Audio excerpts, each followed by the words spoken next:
Hi friends, welcome to Nisha's Food Hut Tamil. இன்னைக்கு நம்ம பார்க்க போறது ஒரு ஹெல்த்தியான ஸ்வீட் ரெசிபி. ரொம்ப எல்லா கிட்ஸ்ல இருந்து பெரியவங்களுக்கு ரொம்ப பிடிச்ச ரெசிபி. அதுக்கு நான் ஒரு பவுல்ல 1 கப் அளவு ராகி மாவு எடுத்துர்க்கேன். ராகி மாவு கூட 1 கப் அளவு வெல்லம் துருவி சேர்க்கிறேன். வெல்லம் இல்லனா நாட்டு சக்கரை சேர்த்துக்கலாங்க. இப்போ ஒரு பிஞ்சு உப்பு சேர்க்கிறேன். இப்போ இந்த எல்லா பொருளையுமே நம்ம நல்லா கிளறி விட்டுக்கலாம். கிளறி விட்டுட்டதுக்கு அப்புறம் 1 கப் ராகி மாவுக்கு நான் 3 கப் அளவு தண்ணி சேர்க்கிறேங்க. இதை நல்லா நம்ம இப்போ இந்த வெல்லம் ராகி மாவு எல்லாமே நல்லா கரைஞ்சு வர்ற வரைக்கும் நம்ம கலக்க போறோம். அதுக்கு ஒரு 2 ல இருந்து 3 நிமிஷம் போல நம்மளுக்கு ஆகும். முடிஞ்சா பாகு வெல்லம் சேர்த்துக்கோங்க, இல்லனா நார்மல் சர்க்கரையும் சேர்க்கலாம். ஆனா நான் பசங்களுக்குன்னு பண்றதுனால நான் வெல்லம் மட்டும் தான் சேர்க்கிறேன்.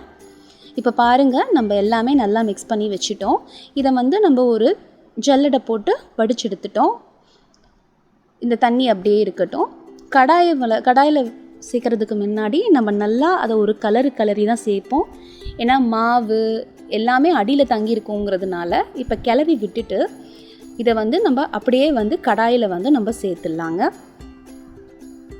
அவ்வளவுதான். இப்போ கை விடாம நம்ம கிளற விட ஆரம்பிக்கலாம். இது எவ்வளோ சீக்கிரம் திக்கன் ஆகும் அப்படின்னா சரியா ஒரு 5 நிமிஷத்துலயே பாத்தீங்கன்னா நல்லா உங்களுக்கு திக்கன் ஆக ஆரம்பிச்சிடும். வாசனைக்காக ஒரு 1/2 ஸ்பூன் ஏலக்காய் தூள் சேர்க்கிறேன். கொஞ்சம் கை விடாம கலருங்க ஒரு 5 நிமிஷம். ஏனா நம்ம அப்படியே விட்டுட்டோம்னா மாவு இந்த மாதிரி கெட்டி படும்போது உருட்டையா ஃபார்ம் ஆகி லம்ப்ஸ் மாதிரி ஆயிடும். இந்த மாதிரி நல்லா கிளறி விட்டுக்கிட்டே இருந்தீங்கன்னா இந்த மாதிரி ஒரு க்ரீமி டெக்ஸ்சர் கிடைக்கும். இத நல்லா சைடுல இருந்து நல்லா கிளறி விட்டுட்டு இருங்க. இப்போ நம்ம இந்த ஸ்வீட்டுக்கு தேவையான நெய் சேர்த்துக்கலாம். நான் ஃபர்ஸ்ட் பேட்சா ஒரு 3 ஸ்பூன் அளவு நெய் சேர்க்கறேங்க. இந்த மாவெல்லாம் ஒண்ணா கம்பைன் ஆகி வந்த வரைக்கும் நம்ம இந்த 3 அளவு நெய் சேர்த்துக்கலாம். இந்த சேர்த்த நெய் எல்லாமே நல்லா அந்த மாவு இழுத்துக்கிற வரைக்கும் நம்ம இந்த மாதிரி கிளறி விட்டுட்டு ரெண்டாவது பேட்ச் நெய் இந்த மாதிரி நான் ஒரு உட்டன் ஸ்பூன்ல சேர்க்கிறேன். அது 3 ஸ்பூன் அளவு. நீங்க நார்மல் ஸ்பூன் சேர்க்கறீங்கன்னா 2 ஸ்பூனுக்கு சேர்த்தா போதும். ஏனா இந்த ஸ்வீட்டுக்கு நமக்கு நெய் அந்த அளவுக்கு அதிகமா தேவைப்படாது. இந்த மாதிரி கிளறி விட்டுக்கலாம். இப்போ லாஸ்ட் பேட்ச்ங்க.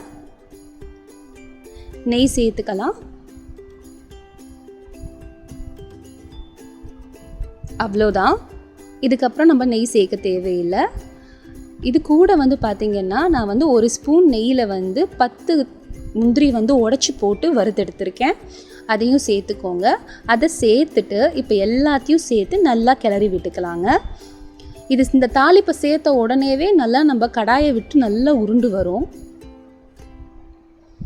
பாருங்க, இந்த மாதிரி நல்லா உருண்டு வந்துட்டக்கு அப்புறமே நம்ம ஸ்டவ் ஃப்ளேமை ஸ்விட்ச் ஆஃப் பண்ணி வச்சிடலாம். நம்மளோட ஹெல்த்தியான ராகி அல்வா ரெடி ஆயாச்சு. நான் இப்போ ஒரு கேக் டின் எடுத்திருக்கேங்க. அதில் போட்டு அதை சமன்படுத்த போகிறேன். ஒரு சின்ன ஸ்பூன் யூஸ் பண்ணிக்கோங்க இந்த மாதிரி சமன்படுத்துறதுக்கு. அப்போ நம்மளுக்கு பீஸ் போடும்போது சரியான அளவில் பீஸ் எல்லாமே நம்மளுக்கு கிடைக்கும். அவ்வளோதான். இந்த மாதிரி நல்லா சமன்படுத்தி எடுத்துக்கலாம். இப்போ என்ன நான் பண்ண போகிறேன்னா வெள்ளை எள்ளு மேலே தூவ போகிறேங்க. இது கம்ப்ளீட்டாக ஆப்ஷனல் தான். இருந்தாலும் இந்த வெள்ளை எள்ளு நம்ம மேலே தூவும்போது அந்த ஹல்வாவோட டெக்ஸ்சர் பார்த்திங்கன்னா ரொம்ப அட்ராக்டிவாக இருக்கும். அதுக்காக இது அப்படியே நல்லா ஸ்பூனை வச்சு லைட்டாக ப்ரெஸ் பண்ணி விட்டுக்கோங்க. அவ்வளோதான். இது ஆறுனதுக்கப்புறம் நம்ம ஒரு பிளேட்டில் போட்டு பீஸ் போட போகிறோங்க. பாருங்கள், வீட்டிலே இது செய்கிறதுக்கு 15 நிமிஷம் பக்கம்தாங்க ஆகும்.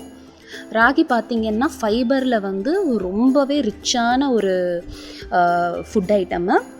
இதில் இருக்கிற அந்த மில்லட் ஆகப்பட்டது உடம்புக்கு ரொம்ப நல்லது. மெயினாக குழந்தைங்களுக்குன்னு பார்த்திங்கன்னா தனியாக ராகியில் மில்லட்லேயும் ஏதாவது நம்ம செஞ்சு கொடுத்தா சாப்பிட மாட்டாங்க. ஆனால் இந்த மாதிரியான ரெசிபி நீங்கள் ட்ரை பண்ணி கொடுத்தீங்கன்னா கண்டிப்பாக பிடிக்கும் அவங்களுக்கு. இதை கண்டிப்பாக வீட்டில் ட்ரை பண்ணி பார்த்துட்டு உங்களோட கருத்துக்களை வந்து நம்ம கமெண்ட் செக்ஷனில் பதிவு பண்ணுங்கள். நிஷாஸ் ஃபுட் ஹட் தமிழ் சேனலுக்கு சப்ஸ்கிரைப் பண்ணுங்கள். பெல் ஐக்கான் கண்டிப்பாக ப்ரெஸ் பண்ணுங்கள். ஏன்னா என்னோடய வீடியோஸ் எல்லாம் முதல்ல உங்களுக்கு கிடைக்கும். Stay watching. Keep in touch. Bye.